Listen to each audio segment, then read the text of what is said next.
नमस्कार सभी को, राधे राधे, जय श्री कृष्णा, गुड मॉर्निंग। फिर से हाजिर है साइकोलॉजी की एक और नई क्लास के साथ। और देखिए एमसीक्यू प्रैक्टिस सीरीज हमने चलाई हुई है, किसकी? बाल विकास अध्ययन हम करा रहे हैं। तो देखिए क्लास को स्टार्ट करते हैं और आज की क्लास का हमारा पहला जो क्वेश्चन है वो है मानसिक आयु का प्रत्यय दिया था। तो मानसिक आयु का प्रत्यय किसने दिया था? क्या पूछा है? मानसिक आयु का प्रत्यय किसने दिया था? ऑप्शन में है बी ने साइमन ने, स्टर्न ने, टर्मन ने या फिर बर्ट ने दिया था, सिरिल बर्ट ने। तो देखिए जो मानसिक आयु का प्रत्यय है वो किसने दिया था? बी ने और उनके सहयोगी थे कौन? साइमन। बी ने और साइमन ने दिया था क्या? मानसिक आयु का प्रत्यय। मानसिक आयु के प्रत्यय के आधार पर किसी भी बालक या व्यक्ति की मानसिक विकास, जो मानसिक विकास की अवस्था है उसका पता लगाया जा सकता है। किसके द्वारा? मानसिक आयु के द्वारा। मानसिक आयु का जो प्रत्यय है उसके द्वारा मानसिक विकास की जो अवस्था है उसका पता लगाया जा सकता है कि व्यक्ति का मानसिक विकास कैसा हुआ है। एक बालक को या तो हम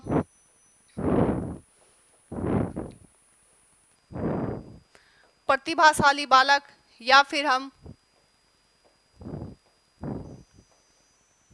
मंदबुद्धि बालक,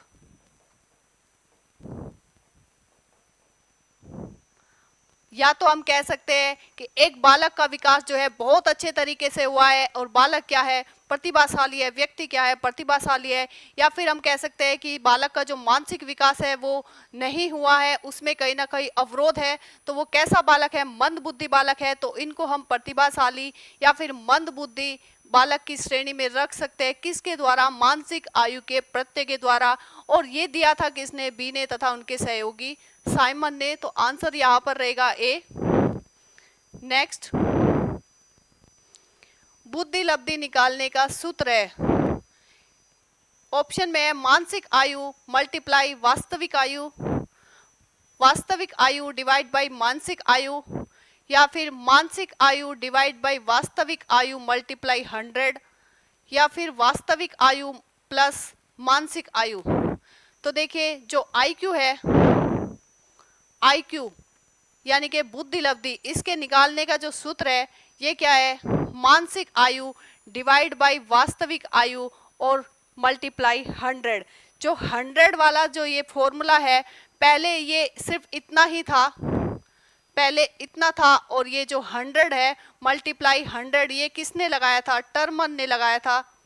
टर्मन द्वारा दिया गया था ये, टर्मन द्वारा। 100 की मल्टीप्लाई करने वाला जो सूत्र है, 100 से मल्टीप्लाई करने वाला, ये किसने दिया था? टर्मन ने दिया था। तो आंसर इसमें रहेगा हमारा सी।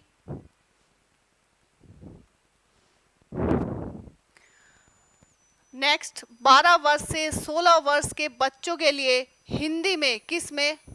हिंदी में डॉक्टर एस जलोटा ने कौन सा परीक्षण प्रतिपादित किया था? तो देखिए ये जो एस जलोटा है, डॉक्टर एस जलोटा, इन्होंने बुद्धि का जो है, बुद्धि का सामान्य सामूहिक परीक्षण किया था। सामूहिक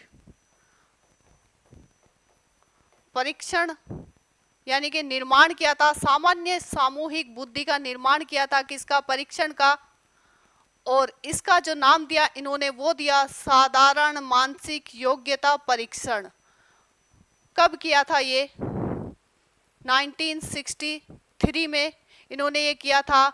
उस समय ये थे कहाँ? पंजाब विश्वविद्यालय के प्रोफेसर थे कौन? Doctor S Jalota. 1963 में इन्होंने ये जो है बुद्धि का सामान्य सामूहिक परीक्षण किया था, जिसका नाम इन्होंने दिया साधारण मानसिक योग्यता परीक्षण। किस में दिया था? हिंदी में। हिंदी में इन्होंने ये दिया था। तो आंसर ये रहेगा हमारा बी। नेक्स्ट,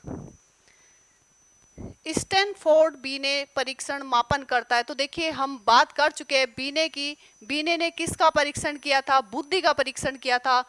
व्यक्तित्व का परीक्षण, पढ़ने की दक्षता का परीक्षण, बुद्धि का परीक्षण, या उपयुक्त में से कोई नहीं। तो देखिए बुद्धि का परीक्षण किसने किया था? स्टैनफोर्ड बीने ने किया था। तो आंसर रहेगा हमारा सी। किसने सबसे पहले बुद्धि परीक्षण, तो देखिए ये क्वेश्चन एग्जाम में बार बार पूछा जाता है कि किसने सबसे पहले, कब सबसे पहले बुद्धि परीक्षण का निर्माण किया था। तो ये थे हमारे अल्फ्रेड बीने। इन्होंने कब 1905 में 1905 में सर्वप्रथम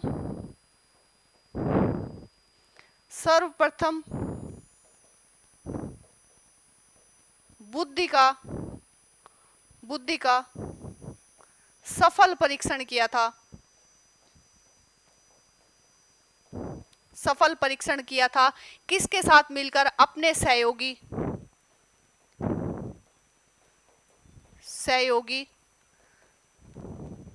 साइमन के साथ मिलकर। तो देखिए सर्वप्रथम सबसे पहले जो सफल परीक्षण किया था बुद्धि का, वो किसने किया था, अल्फ्रेड बीने ने किया था। किसके साथ, अपने सहयोगी साइमन के साथ मिलकर। तो आंसर हमारा रहेगा यहाँ पर ए, अल्फ्रेड बीने।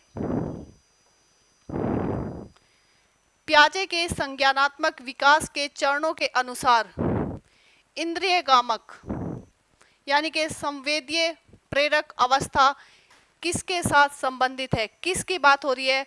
पियाजे ने 4 अवस्थाएं बताई थी और इसमें से जो प्रथम अवस्था थी, प्रथम अवस्था की बात हो रही है। और ये कब से, 0 से लेकर 2 वर्ष तक की ये अवस्था है। तो देखिए इसमें ऑप्शन हमारे पास है, सामाजिक मुद्दों से सरोकार, अनुकरण, स्मृति और मानसिक निरूपण, तार्किक रूप से समस्या समाधान की योग्यता, विकल्पों के निर्वचन और विश्लेषण करने की योग्यता। तो देखिए सामाजिक मुद्दों से, क्या 0 से 2 वर्ष का जो बालक है वो सामाजिक हो सकता है, नहीं हो सकता है। तार्किक रूप से चिंतन किस में नहीं आएगी, प्रथम अवस्था नहीं है। प्रथम अवस्था की विशेषता नहीं है कि तार्किक रूप से समस्या का समाधान कर पाए, ये भी गलत रहेगा। विकल्पों के निर्वचन और विश्लेषण करने की योग्यता, तो ये भी सही नहीं रहेगा। सही क्या है कि जो 0 से 2 वर्ष का जो बालक होता है, संवेदीय प्रेरक जो है अवस्था है, इनकी प्रथम अवस्था है। संवेदी पेशी अवस्था भी जिसको कहते हैं, 0 से लेकर 2 वर्ष तक की अवस्था। इसका जो बालक है अनुकरण करता है। अगर हम उसके सामने ताली बजाए हाथों से, तो वो भी क्या बजाएगा, ताली बजाएगा। अनुकरण करना सीख जाता है। स्मृति यानी कि पहचान करना सीख जाता है। माँ को पहचानने लगता है कि मेरी माँ कौन है, मेरे खिलौने कौन से हैं। स्मृति उसमें आ जाती है, स्मृति का गुण उसमें जो है आने लगता है। मानसिक निरूपण यानी कि मानसिक निरूपण की जो योग्यता है वो उसमें आने लग जाती है। यानी कि किसी भी वस्तुओं की वो छवि बनाने लगता है अपने दिमाग में। वस्तुओं की छवि उसके दिमाग में बननी प्रारंभ हो जाती है। कब, 0 से 2 वर्ष तक की अवस्था में। वस्तु स्थायित्व का गुण उसमें आ जाता है। वस्तु स्थायित्व का गुण, वस्तु स्थायित्व का जो गुण है वो इस अवस्था में आ जाता है। यानी कि कोई वस्तु आंखों के सामने भले ही ना हो, लेकिन वो अस्तित्व में है। यानी कि वस्तु स्थायित्व का गुण इस अवस्था में आ जाता है। तो ये कौन सी अवस्था है, संवेदीय प्रेरक अवस्था, इंद्रिय गामक अवस्था भी इसको हम कहते हैं, और संवेदीय पेशी अवस्था भी कहते हैं। तो ये कौन सी अवस्था है, जीन पियाजे की प्रथम अवस्था, 0 से लेकर 2 वर्ष तक। आंसर इसमें रहेगा हमारा बी।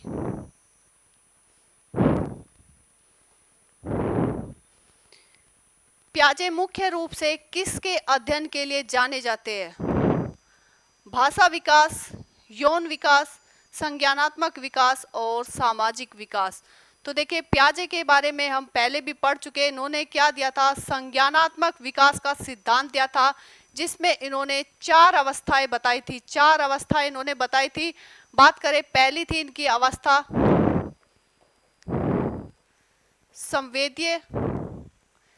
संवेदीय अवस्था, या फिर हम इसको कह सकते हैं संवेदी पेशी अवस्था। ये कब से कब तक, 0 से लेकर 2 वर्ष तक। दूसरी जो अवस्था थी वो थी पूर्व संक्रियात्मक अवस्था। पूर्व संक्रियात्मक अवस्था पूर्व संक्रियात्मक अवस्था, और ये थी 2 से लेकर 7 वर्ष तक के बालक की अवस्था। तीसरी जो अवस्था इन्होंने बताई थी वो थी मूर्त या कहे स्थूल संक्रियात्मक अवस्था, और ये जो अवस्था थी ये थी 7 से लेकर 11 वर्ष तक की अवस्था। चौथी जो अवस्था थी वो बताई थी इन्होंने अमूर्त, इसको हम कह सकते हैं औपचारिक, अमूर्त या फिर औपचारिक संक्रियात्मक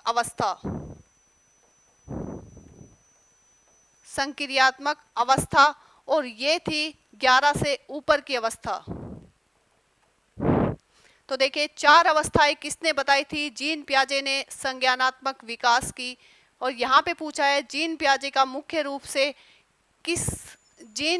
मुख्य रूप से किसके अध्ययन के लिए जाने जाते हैं जीन पियाजे? तो ये जाने जाते हैं संज्ञानात्मक विकास के अध्ययन के लिए। आंसर हमारा रहेगा इसमें सी।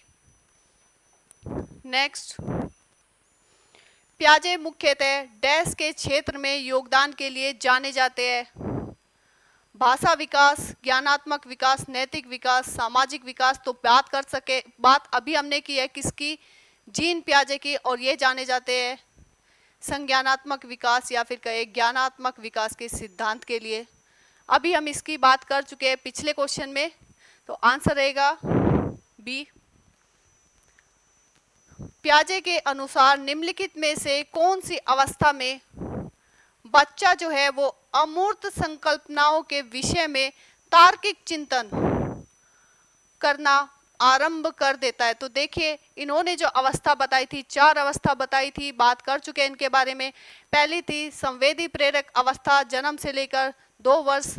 दूसरी थी पूर्व संक्रियात्मक अवस्था, 2 से लेकर 7 वर्ष। तीसरी थी मूर्त संक्रियात्मक अवस्था, ये थी 7 से 11। और चौथी अवस्था थी इनकी औपचारिक या फिर अमूर्त संक्रियात्मक अवस्था, 12 वर्ष और उससे ऊपर की अवस्था है। तो देखिए इस अवस्था में जो ये चौथी अवस्था है, इस अवस्था में जो है बालक अमूर्त चिंतन करना प्रारंभ कर देता है।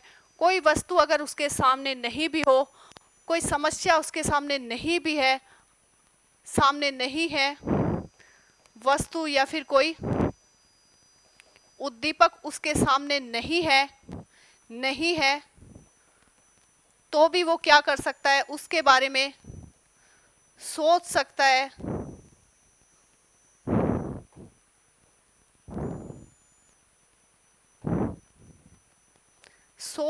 है, विचार कर सकता है, किसी भी समस्या का समाधान कर सकता है, समाधान कर सकता है। किस अवस्था में? अमूर्त या फिर औपचारिक संक्रियात्मक अवस्था में। जीन पियाजे की चौथी अवस्था जो कि 12 वर्ष और उससे ऊपर की अवस्था है। तो आंसर हमारा रहेगा यहाँ पर ए। नेक्स्ट, बच्चे के बौद्धिक विकास की 4 विशिष्ट अवस्थाओं की पहचान की गई है। तो देखिए कितनी अवस्था, 4 विशिष्ट अवस्थाओं की पहचान किसके द्वारा की गई है? एरिक्सन के द्वारा, स्किनर के द्वारा, जीन पियाजे के द्वारा या फिर कोहलबर्ग के द्वारा। तो देखिए 4 विशिष्ट अवस्थाएं, संवेदी पेशी अवस्था, पूर्व संक्रियात्मक अवस्था, मूर्त संक्रियात्मक अवस्था और अमूर्त संक्रियात्मक अवस्था। अभी बात कर चुके हैं, ये किसने दी थी? जीन पियाजे के द्वारा दी गई थी। किसके बारे में? संज्ञानात्मक विकास के बारे में। तो यही रहेगा आंसर हमारा यहाँ पर सी। नेक्स्ट, मानसिक परिपक्वता की ऊंचाइयों को छूने के लिए प्रयत्नशील रहना संबंधित है। तो देखिए मानसिक परिपक्वता की ऊंचाइयों को छूने के लिए कौन प्रयत्नशील रहता है? किशोर अवस्था का जो किशोर है वो प्रौढ़ावस्था या फिर पूर्व बाल्यावस्था या फिर उत्तर बाल्यावस्था इससे संबंधित है। तो देखिए आंसर हमारा रहेगा ए। हमने बात की है जो किशोर अवस्था होती है, किशोर अवस्था में एक किशोर जो है, किशोरों में क्या आता है? परिवर्तन आता है। कौन सा परिवर्तन? शारीरिक परिवर्तन, शारीरिक परिवर्तन, मानसिक परिवर्तन, संवेगात्मक परिवर्तन,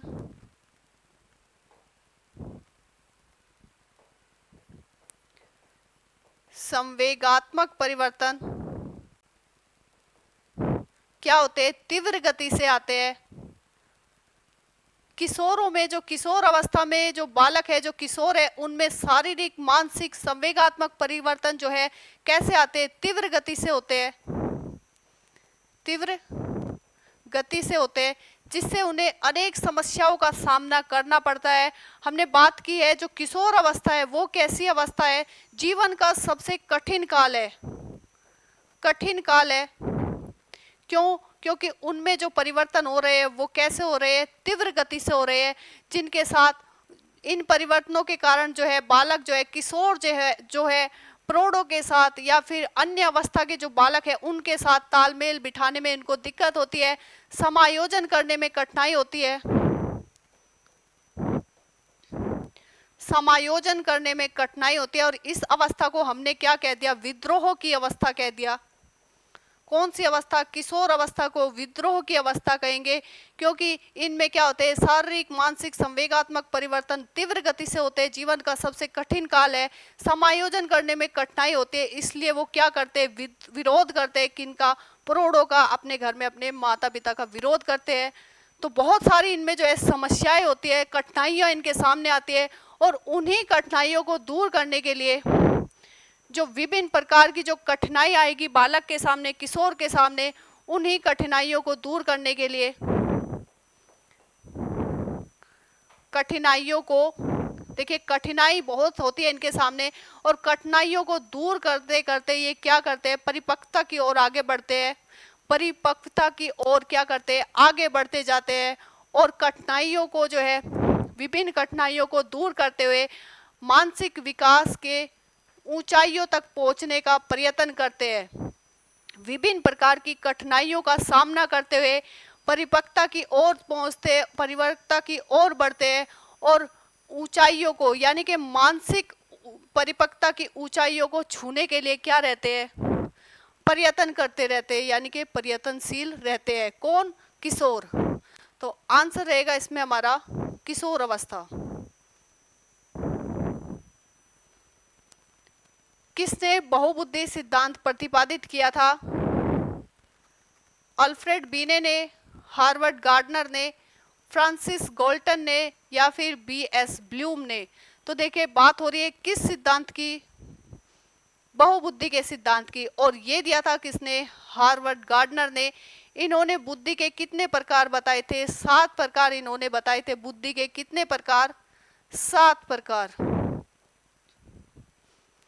इनमें कौन कौन से प्रकार थे? भाषागत बुद्धि, भाषागत बुद्धि, संगीतीय बुद्धि,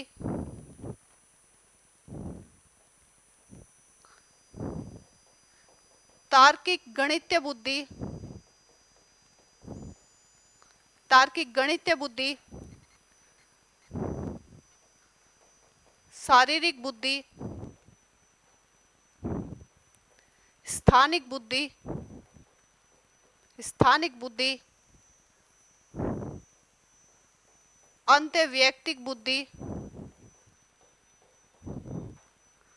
और अतःवैयक्तिक बुद्धि। वैयक्तिक बुद्धि। बुद्धि के 7 प्रकार किसने बताए थे? हार्वर्ड गार्डनर ने बताए थे। किस सिद्धांत के द्वारा? बहुबुद्धि के सिद्धांत के द्वारा। इन्होंने क्या किया था कि जो विभिन्न क्षेत्र है वहां से जो है सफल व्यक्तियों की एक लिस्ट बनाई थी।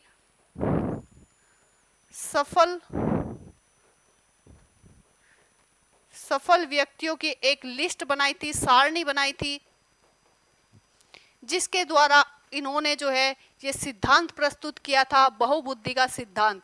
तो आंसर इसमें रहेगा हमारा हार्वर्ड गार्डनर, यानी कि बी आंसर सही रहेगा। अंतःवैयक्तिक बुद्धि को प्रदर्शित करने वाला व्यवहार होता है। कौन सी बुद्धि? हार्वर्ड गार्डनर ने बताई थी। हार्वर्ड गार्डनर ने बुद्धि के प्रकार बताए थे, इसमें एक बुद्धि थी अंतःवैयक्तिक बुद्धि। किस व्यक्ति में होती है, उनका व्यवहार कैसा होता है, ये पूछा है। दूसरे के अंतर्मन की इच्छाओं एवं मनसा को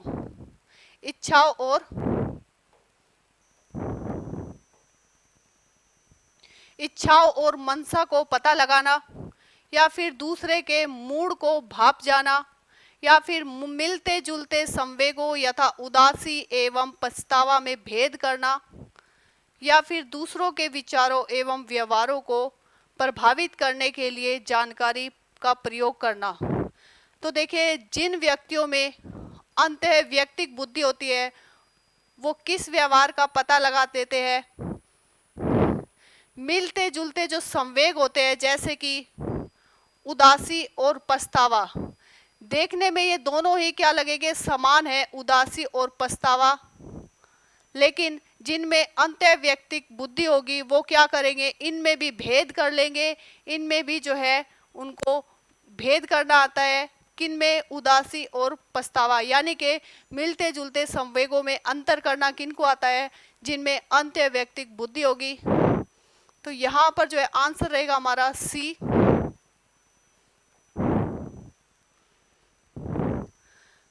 बुद्धि के द्विखंड सिद्धांत का प्रतिपादन किसने किया? किसकी बात हो रही है? द्विखंड सिद्धांत। स्पीयरमैन, थर्स्टन, गिलफोर्ड या फिर गेने।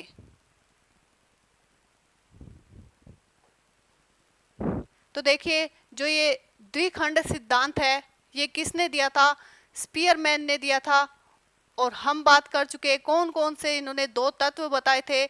एक बताया था इन्होंने जी फैक्टर और एक बताया था इन्होंने एस फैक्टर। जी फैक्टर जो होता है वो सामान्य बुद्धि होती है, सामान्य बुद्धि। और एस फैक्टर यानी कि विशिष्ट बुद्धि, विशिष्ट बुद्धि होती है। तो जी फैक्टर और एस फैक्टर किसने दिए थे? ये भी याद रखिएगा, स्पीयरमैन ने दिए थे। कई बार एग्जाम में सीधा पूछ लिया जाता है, सिद्धांत का नाम नहीं देंगे, ये पूछ लेंगे जी फैक्टर और एस फैक्टर किसने दिए थे। तो ये दिए थे स्पीयरमैन ने। आंसर हमारा यहाँ पर रहेगा ए।